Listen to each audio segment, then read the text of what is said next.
মানব ইতিহাসে যে কয়জন ভীষণ অত্যাচারী শাসকের নাম পাওয়া যায়, ফেরাউন ছিল তাদেরই একজন। প্রজাদের উপর অত্যাচারের উদাহরণ টানতে গেলে সবার আগে চলে আসে ফেরাউনের নাম। ফেরাউন শুধু অত্যাচারী শাসক ছিল তা নয়, সে নিজেকে প্রভু বা রব দাবি করত। ক্ষমতার অহংকার তাকে এতটাই অন্ধ করে দিয়েছিল যে সে স্বয়ং আল্লাহকে চ্যালেঞ্জ করেছিল। তার রাজত্বে একের পর এক আল্লাহর গজব নেমে আসা সত্ত্বেও সে আল্লাহর কাছে নতি স্বীকার করেনি। শেষ পর্যন্ত লোহিত সাগরে ডুবে চূর্ণ হয়েছিল তার সমস্ত অহংকার। পবিত্র কোরআনের ২৭টি সূরায় অন্তত ৭৪ বার নাম এসেছে ফেরাউনের। এ থেকেই বোঝা যায় মানব জাতির শিক্ষা হিসেবে ফেরাউনের ঘটনাকে আল্লাহ তাআলা কতটা গুরুত্ব দিয়েছেন। শুধু দর্শক, আমাদের সকলের জানা সেই ইতিহাসই আজ আপনাদের সামনে তুলে ধরতে যাচ্ছি সম্পূর্ণ নতুন আঙ্গিকে। আশা করছি শেষ পর্যন্ত থাকবেন আমাদের সাথেই। প্রাচীন মিশরের শাসকদেরকে বলা হতো ফেরাউন বা ফারাও। এদের মধ্যেই একজন ফেরাউনের নাম ছিল দ্বিতীয় রামেসিস। আজ থেকে প্রায় ৩৫০০ বছর আগে যখন নবী মুসা আলাইহিস সালাম এর আত্মপ্রকাশ ঘটে, তখন মিশরের ক্ষমতায় ছিল ফেরাউন দ্বিতীয় রামেসিস। আর এই দ্বিতীয় রামেসিসের ঘটনাগুলোই পবিত্র কোরআনে বিবৃত হয়েছে।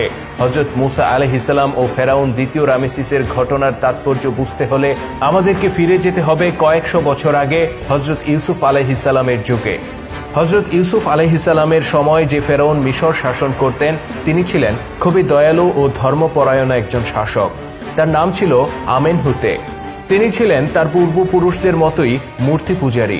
কিন্তু হযরত ইউসুফ আলাইহিস সালামের সংস্পর্শে এসে তিনি আল্লাহর একত্ববাদে বিশ্বাস স্থাপন করেন এবং নিজের নাম পাল্টে রাখেন আখেনাতেন। তিনি হযরত ইউসুফ আলাইহিস সালামকে অত্যন্ত সম্মান করতেন এবং তাকে নিজের উপদেষ্টা ও অর্থমন্ত্রী হিসেবে নিয়োগ প্রদান করেন। হযরত ইউসুফ আলাইহিস সালামের পিতা ইয়াকুব আলাইহিস সালাম এর অপর নাম ছিল ইসরাইল। ইসরাইল আলাইহিস সালাম এর বংশধরদেরকেই বলা হয় বনি ইসরাইল। অন্যদিকে ইউসুফ আলাইহিস সালাম এর এক ভাইয়ের নাম ছিল ইয়াহুদা। এই ইয়াহুদার নাম অনুসারেই তাদেরকে ইয়াহুদি বা ইহুদি বলা হয়। আবার হিব্রু ভাষায় কথা বলার কারণে তাদেরকে হিব্রু জাতি হিসেবেও অভিহিত করা হয়। ইসরাইল আলাইহিস সালাম ও তার সন্তানেরা বর্তমান ফিলিস্তিনের কেনানে বসবাস করতেন। কিন্তু তৎকালে টানা ৭ বছর ভয়ানক খরা ও দুর্ভিক্ষ দেখা দিলে তারা মিশরে চলে যান, কেননা মিশর নিজেকে এই দুর্ভিক্ষের কবল থেকে রক্ষা করতে পেরেছিল। মিশরকে দুর্ভিক্ষ থেকে রক্ষা করার পেছনে ছিল হযরত ইউসুফ আলাইহিস সালামের অবদান। তিনি বাদশাহ আখেনাতেনের দেখা একটি স্বপ্নের সঠিক ব্যাখ্যা করেছিলেন। এর ফলশ্রুতিতে টানা ৭ বছরের খরা ও দুর্ভিক্ষ থেকে রক্ষা পায় মিশরবাসী। সেই থেকে হযরত ইউসুফ আলাইহিস সালাম ও তার পরিবারের লোকজন ছিলেন মিশরবাসীর নয়নের মণি।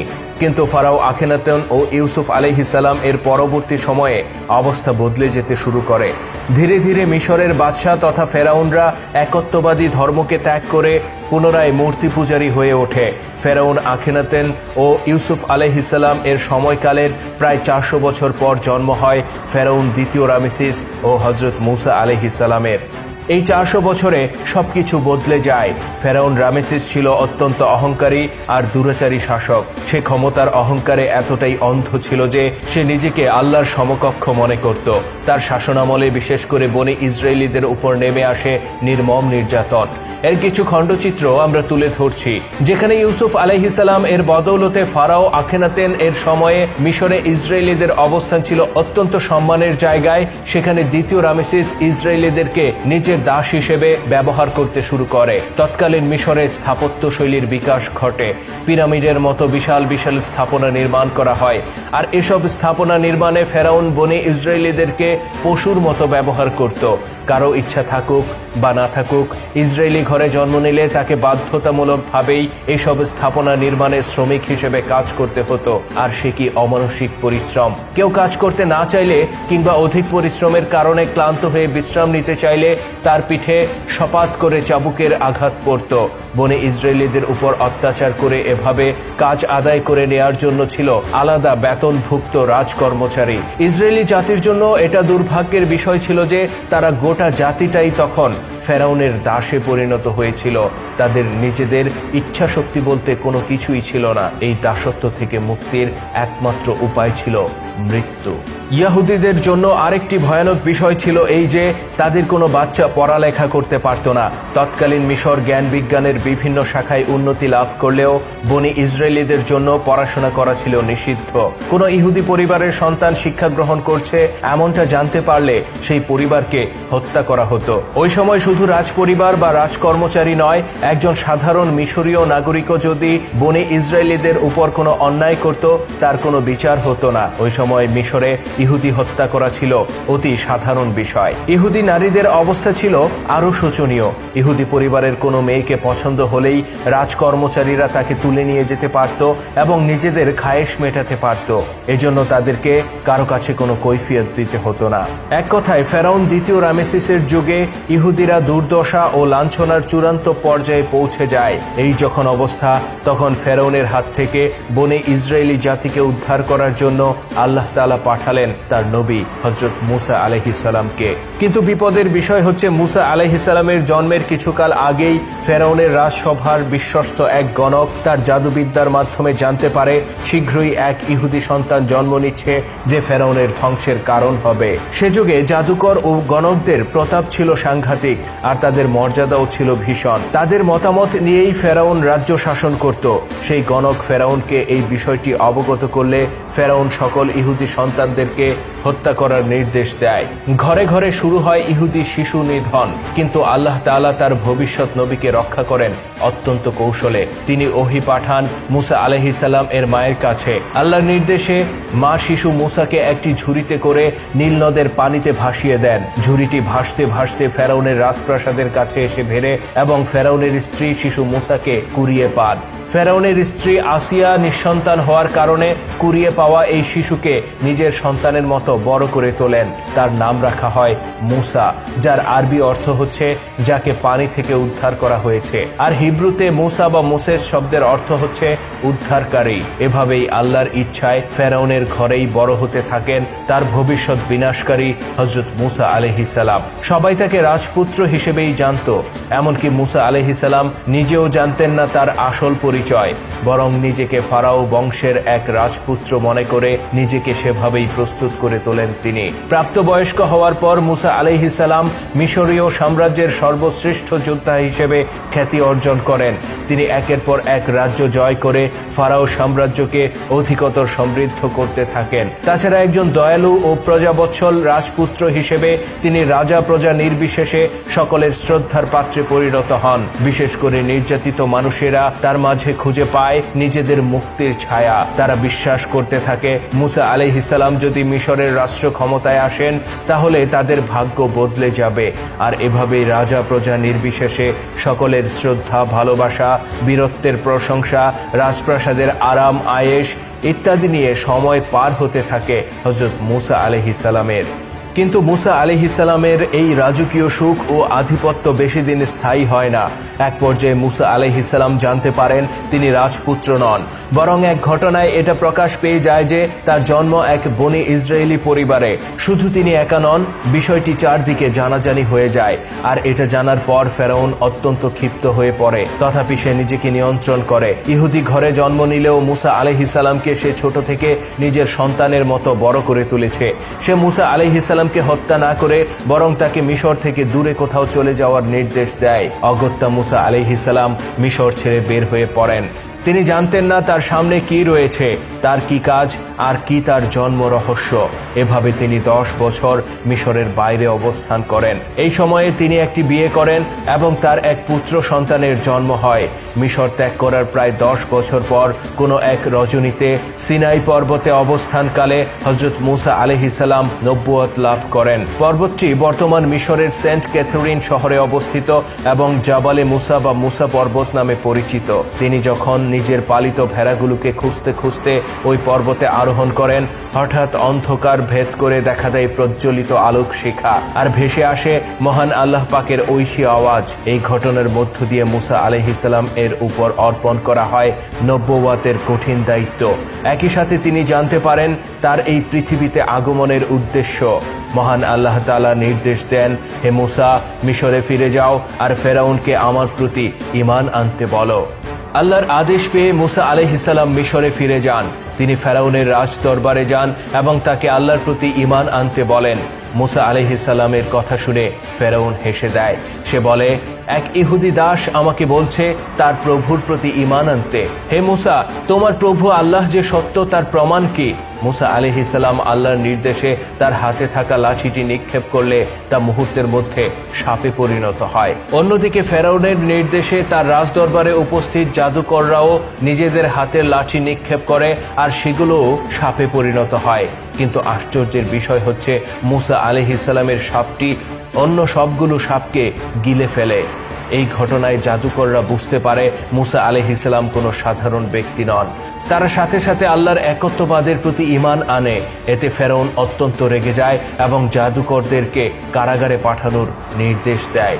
অন্যদিকে সে মুসা আলাইহিস সালামকে বলে, তুমি সামান্য এক জাদুকর মাত্র, আমি তোমার প্রভু আল্লাহকে বিশ্বাস করি না। মুসা আলাইহিস সালাম বলেন, তাহলে তুমি আমার কওমের লোকদেরকে মুক্ত করে দাও। তুমি যুগ যুগ ধরে তাদেরকে অন্যায়ভাবে দাস বানিয়ে রেখেছ আর তাদের উপর নির্যাতন করে এসেছ। তাদেরকে ছেড়ে দাও, আমি তাদেরকে নিয়ে মিশর ছেড়ে চলে যাব। ফেরাউন বলল, এই হিব্রু দাস দাসীদের রব আমি নিজে। তাদেরকে ছেড়ে দেয়া না দেয়া আমার সিদ্ধান্ত। তোমার কথায় আমি তাদেরকে ছেড়ে দেব না। হযরত মুসা আলাইহিস সালাম বলেন, তাহলে তোমার উপর আমার প্রভু আল্লাহর পক্ষ থেকে ভয়ানক শাস্তি নেমে আসবে। ফেরাউন বলে, তোমার প্রভুকে বলো যদি পারে আমার কিছু করে দেখাক, আমিও দেখতে চাই তোমার প্রভুর কত ক্ষমতা। এভাবে ফেরাউন তার অধ্যত্বের সীমা লঙ্ঘন করে এবং মুসা আলাইহিস সালামকে অপমান করে বের করে দেয়। সে বনে ইসরায়েলীদেরকে মুক্তি না দিয়ে বরং তাদের উপর নির্যাতনের মাত্রা আরো বাড়িয়ে দেয়। ফেরাউনের হাত থেকে নিজেদেরকে রক্ষা করতে হযরত মুসা আলাইহিস সালাম তার কওমের সক্ষম ও শক্তিশালী ব্যক্তিদেরকে বিভিন্ন প্রশিক্ষণ দিয়ে যুদ্ধের জন্য প্রস্তুত করে তোলার চেষ্টা করেন। কিন্তু শত শত বছর ধরে মিশরীয় সাম্রাজ্যকে নেতৃত্ব দিয়ে আসা ফেরাউনের বিশাল বাহিনীকে মোকাবেলা করা মুখের কথা ছিল না। বরং মুসা আলাইহিস সালামের এই সামরিক উদ্যোগের ফল হয় উল্টো। বনে ইসরায়েলীদের সামরিক তৎপরতা লক্ষ্য করে ফেরাউন তার বাহিনীকে ইহুদি নিধনের নির্দেশ দেয়। তার সেনারা ঘরে ঘরে যে হামলা করে এবং যুদ্ধক্ষম সামর্থ্যবান ইহুদিদেরকে হত্যা করতে থাকে। এই যখন অবস্থা, তখন মুসা আলাইহিস সালাম নিজের অসহায়ত্ব প্রকাশ করে আল্লাহ তাআলার কাছে সাহায্যের ফরিয়াদ করেন। আল্লাহ তাআলা তাকে বিজয়ের আশ্বাস দেন। অতঃপর মাঠে নেমে আসে স্বয়ং আল্লাহর নিজস্ব বাহিনী। ফেরাউনের রাজ্যে নেমে আসে একের পর এক মহাবিপর্যয়। সৃষ্টি হয় দুর্যোগ, দুর্বিপাক, ঘনিয়ে আসে পতনের সময়। মিশরের সভ্যতা গড়ে উঠেছিল নীলনদকে কেন্দ্র করে। নীলনদের মাঝি ও জেলেদের ভূমিকা ছিল খুবই গুরুত্বপূর্ণ। হঠাৎ করে এই নীলনদে বড় বড় কুমিরের আবির্ভাব হয়। তারা মাঝি ও জেলেদের নৌকায় হামলা চালায় এবং তাদেরকে ধরে নিয়ে যেতে শুরু করে। জেলে ও মাঝিদের রক্তে লাল হয়ে ওঠে নীলনদের পানি। অতঃপর নীলনদের মাঝে দেখা দেয় এক অজানা রোগ। শত শত মাইল জুড়ে ভেসে উঠতে থাকে অগণিত মৃত মাছ। নীলনদের এই বিপর্যয়ে মিশরের অর্থনীতির চাকা একেবারেই থেমে যায়। গোটা ফারাও সাম্রাজ্যে দেখা দেয় খাবারের প্রচণ্ড অভাব। ঘটনা এখানেই থেমে থাকেনি। এক সকালে দেখা যায় নীলনদ থেকে ছুটে এসেছে লাখ লাখ বিষাক্ত ব্যাঙের পাল। আরেকদিন দেখা যায় চারদিক অন্ধকার করে ঝাঁকে ঝাঁকে ছুটে আসছে মশা মাছি। এভাবে একটার পর একটা হামলা চলতে থাকে। ফেরাউনের রাজপ্রাসাদও সেই হামলা থেকে রক্ষা পায় না। এদিকে অজানা কোনো এক জীবাণুর সংক্রমণে মিশরীয়দের মাঝে দেখা দেয় অদ্ভুত এক চর্মরোগ। সেই রোগে সবার চেহারা বিকৃত হতে শুরু করে। সাধারণ মিশরীয় থেকে শুরু করে রাজকর্মচারী, এমনকি ফেরাউন ও তার পরিবারের সদস্যরাও এই রোগে আক্রান্ত হয়। রাজ্যের যত গণক, কবিরাজ, বৈদ্য সবাই দিনরাত পরিশ্রম করে কোনো প্রতিকার বের করতে পারে না। আশ্চর্যের বিষয় হচ্ছে মিশরীয়রা যখন বিপর্যয়ে নাজেহাল, তখন হযরত মুসা আলাইহিস সালাম ও তার কওমের লোকজন ছিলেন সম্পূর্ণ নিরাপদ। এসব দুর্যোগের কোনোটাই তাদেরকে স্পর্শ করে না। এদিকে প্রতিটি বিপর্যয়ের আগে মুসা আলাইহিস সালাম ফেরাউনকে সতর্ক করতেন, কিন্তু অহংকারী ফেরাউন নত হয় না। এমনকি ফেরাউনের বহু কর্মকর্তা কর্মচারী মুসা আলাইহিস সালামের বক্তব্যের উপর বিশ্বাস আনে এবং ইহুদিদেরকে মুক্ত করে দিতে ফেরাউনকে বারবার অনুরোধ করে, কিন্তু ফেরাউন দ্বিতীয় রামেসিস তার সিদ্ধান্ত থেকে এক চুল পরিমাণও সরে আসে না, বলার অপেক্ষা রাখে না। অহংকার তাকে পেয়ে বসেছিল। এভাবে যখন একটার পর একটা বিপর্যয় নেমে আসতে থাকে, এক পর্যায়ে ফেরাউন মুসা আলাইহিস সালাম এর উপর খুবই ক্ষিপ্ত হয়ে ওঠে। অজ্ঞতা ও অহংকার বশত সে আল্লাহর অসীম ক্ষমতাকে চ্যালেঞ্জ করে এবং এ পর্যন্ত মিশরীয়দের যে ক্ষয়ক্ষতি হয়েছে তার শোধ নেয়ার সিদ্ধান্ত নেয়। সে তার রাজকর্মচারীদেরকে ডেকে বলে, ইহুদিদের ঘরে ঘরে প্রবেশ করে প্রত্যেক পরিবারের প্রথম সন্তানকে হত্যা করো, একটি পরিবারও যেন রক্ষা না পায়। কিন্তু ফেরাউন জানত না তার এই স্পর্ধিত আদেশ তার উপরেই কার্যকর হবে। পরদিন ইহুদিদের ঘরে ঘরে হামলা করে তাদের বড় সন্তানদেরকে হত্যা করার কথা থাকলেও সকালে ঘুম থেকে উঠে দেখা গেল রাজকর্মচারী ও সেনাদের প্রত্যেকের বড় সন্তান মারা গিয়েছে। শুধু তাই নয়, প্রত্যেক মিশরীয় পরিবারের বড় সন্তানেরা রাতের বেলায় নীরবে প্রাণ ত্যাগ করেছে। এমনকি ফেরাউন দ্বিতীয় রামেসিসের একমাত্র শিশুপুত্র এই লানত থেকে রক্ষা পায়নি। ফেরাউন খুবই কঠোর হৃদয়ের অধিকারী ছিল, কিন্তু নিজের সন্তানের লাশ দেখার পর সে অসহায়ের মতো কাঁদতে শুরু করে। পুত্র শোক সহ্য করতে না পেরে সে পুত্রের লাশ নিয়ে মুসা আলাইহিস সালামের কাছে ছুটে যায়।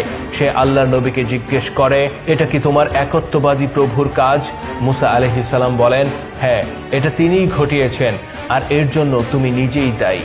তোমাকে বারবার সতর্ক করা হয়েছে, কিন্তু তুমি তাতে কর্ণপাত করনি। রামেসিস বলে, তুমি কি জানো গত রাতে প্রত্যেক মিশরীয় পরিবারের বড় সন্তানেরা মারা গিয়েছে? মুসা আলাইহিস সালাম বলেন, হ্যাঁ, এটা আমি আগে থেকেই জানি, কিন্তু তুমি হয়তো জানো না, মিশরীয়দের ঘরে ঘরে সন্তানেরা মারা গেলেও কোনো বনি ইসরায়েলি পরিবারে এই ঘটনা ঘটেনি। এ কথা শোনার পর ফেরাউন বিস্ময়ে হতবাক হয়ে পড়ে। সে বলে, এটা কিভাবে সম্ভব? গোটা মিশর জুড়ে বিপর্যয় নেমে আসছে, অথচ তা ইসরায়েলিদেরকে স্পর্শও করছে না। মুসা আলাইহিস সালাম বলেন, এটা আমার প্রভু আল্লাহর অসীম ক্ষমতার নিদর্শন। নিজের সন্তানের মৃত্যুতে শোকাচ্ছন্ন ফেরাউন প্রথমবারের মতো উপলব্ধি করতে পারে এই অসম লড়াইয়ে সে জিততে পারবে না। অতঃপর সে মুসা আলাইহিস সালামকে বলে, ঠিক আছে, এই লড়াই বন্ধ করো। নতুন করে আমার ক্রোধ জন্ম নেয়ার আগেই তুমি তোমার লোকদেরকে নিয়ে মিশর ছেড়ে চলে যাও। ফেরাউনের পক্ষ থেকে অনুমতি পাওয়ার সাথে সাথে ইহুদিদের ঘরে ঘরে শুরু হয় আনন্দ যাত্রা। হযরত মুসা আলাইহিস সালাম তার সম্প্রদায়কে নিয়ে রওনা হয়ে যান অজানার উদ্দেশ্যে। তিনি কোথায় যাবেন তা তার জানা ছিল না। তিনি শুধু জানতেন এই মুহূর্তে মিশর ত্যাগ করতে হবে। বনি ইসরায়েলিদের প্রতিটি পরিবার তাদের নারী, পুরুষ, শিশু, বৃদ্ধ, বৃদ্ধা, পশু, পাখি, সহায় সম্পদ সবকিছু নিয়ে তারা মুসা আলাইহিস সালামের পেছন পেছন যাত্রা করে। ঘটনা এখানেই শেষ হতে পারত, কিন্তু ফেরাউনের ভাগ্য ছিল খারাপ। সে মুসা আলাইহিস সালাম ও তার কওমের লোকদেরকে মিশর ছেড়ে চলে যাওয়ার অনুমতি দিয়েছিল, কিন্তু নিজের পুত্রের মৃত্যু আর রাজা হয়ে মুসা আলাইহিস সালামের কাছে এই পরাজয় সে কিছুতেই মেনে নিতে পারছিল না। উপরন্তু তার ছিল কিছু রাজকর্মচারী যারা সর্বদা তাকে কুমন্ত্রণা দিত। শেষ পর্যন্ত মুসা আলাইহিস সালাম রওনা হওয়ার কয়েকদিন পর ফেরাউন নিজের সিদ্ধান্ত থেকে সরে আসে। সে মুসা আলাইহিস সালামের পিছু ধাওয়া করে মরুভূমির বুকে গোটা বনি ইসরায়েলি জাতিকে হত্যা করার সিদ্ধান্ত নেয়। সে নিজের সেনাবাহিনী সহ দ্রুতগামী ঘোড়ায় আরোহণ করে এবং মুসা আলাইহিস সালামের কাফেলার রেখে যাওয়া পদচিহ্ন অনুসরণ করে দ্রুত অগ্রসর হতে থাকে। ফেরাউন যখন বনে ইসরায়েলিদের দৃষ্টিসীমার মধ্যে পৌঁছে যায়, তখন মুসা আলাইহিস সালাম ও তার সঙ্গীরা লোহিত সাগরের তীরে বিশ্রাম নিচ্ছিলেন। দূরে ধুলি উঠতে দেখে ইহুদিরা আঁতকে ওঠে। তারা বুঝতে পারে ফেরাউন তার দলবল নিয়ে আসছে তাদেরকে হত্যা করার জন্য। ভয়ে আতঙ্কে তারা চিৎকার শুরু করে দেয়। মুসা আলাইহিস সালামও পরিস্থিতির ভয়াবহতা উপলব্ধি করে বিজয়ের আশা হারিয়ে ফেলেন। একদিকে বিশাল উত্তাল লোহিত সাগর, অন্যদিকে দ্রুত ধাবমান ফেরাউন বাহিনী। এদিকে নিজের গোত্রের দিশেহারা মানুষদের চিৎকার চেঁচামেচি, নারী ও শিশুদের কান্নার রোল। তিনি কি করবেন ঠিক বুঝে উঠতে পারছেন না। আর তখনই আসে আল্লাহ পাকের আদেশ। তিনি বলেন, হে মুসা, তুমি তোমার হাতের লাঠি দিয়ে লোহিত সাগরকে আঘাত করো। মুসা আলাইহিস সালাম লাঠি দিয়ে পানিতে আঘাত করলেন, আর সাথে সাথেই লোহিত সাগর দুই ভাগে ভাগ হয়ে গেল। মানব ইতিহাসে এরকম বিস্ময়কর ঘটনা আগে বা পরে কখনো ঘটেছে কিনা আমাদের জানা নেই। সাগরের পানি দুই দিকে সরে গিয়ে মধ্যখানে রাস্তা করে দেয়। হযরত মূসা আলাইহিস সালাম তার কওমকে নির্দেশ দেন সেই পথ ধরে দ্রুত এগিয়ে যেতে। ফেরাউনের বাহিনী হামলা করার আগেই তারা সেই পথ ধরে সাগরের বিপরীত প্রান্তে পৌঁছে যান। ফেরাউন ও তার বাহিনী আল্লাহর এই মোজেজা দেখে হতভম্ব হয়ে পড়ে, কিন্তু এত বড় ঘটনার পরও ফেরাউন তার স্বভাবজাত অহংকার থেকে বের হয়ে আসতে পারে না। সেই সাগরের বুকে সৃষ্ট অলৌকিক রাস্তা ধরে সে তার বাহিনী নিয়ে মূসা আলাইহিস সালামের সম্প্রদায়কে ধাওয়া করে। কিন্তু বনে ইসরায়েলের লোকেরা যতক্ষণে লোহিত সাগরের বিপরীত প্রান্তে পৌঁছে যায়, ততক্ষণে ফেরাউন ও তার বাহিনী কেবলমাত্র মধ্য সাগরে পৌঁছে। আর তখনই আকাশ পাতাল একাকার করে ভয়ানক গর্জন তুলে ছুটে আসে সাগরের উত্তাল ঢেউ। সেই পর্বত সম ঢেউ আশ্রে পড়ে ফেরাউন ও তার বাহিনীর উপর। এক আঘাতেই সম্পূর্ণ বাহিনী হারিয়ে যায় অথই সাগরের বুকে। আর এভাবেই সমাপ্ত হয় অহংকারী ফেরাউন দ্বিতীয় রামেসিসের অধ্যায়। ফেরাউন দ্বিতীয় রামেসিস যখন লোহিত সাগরে ডুবে মরছিল, উত্তাল ঢেউয়ের সাথে লড়াই করে নিজের প্রাণটুকু রক্ষা করার চেষ্টা করছিল, তখন সে নিজের সকল অহংকার ভুলে গিয়ে আল্লাহর কাছে ক্ষমা চেয়েছিল। সে তার সকল কৃতকর্মের জন্য অনুতপ্ত হয় এবং নিজেকে সংশোধন করার সুযোগ চায়। ওই মুহূর্তে ফেরাউন ও আল্লাহ তাআলার মধ্যে কি কথা হয়েছিল, শেষ পর্যন্ত ফেরাউনের ব্যাপারে আল্লাহ তাআলার সিদ্ধান্ত কি ছিল, তা নিয়ে আমরা আলোচনা করব আমাদের পরবর্তী ভিডিওতে।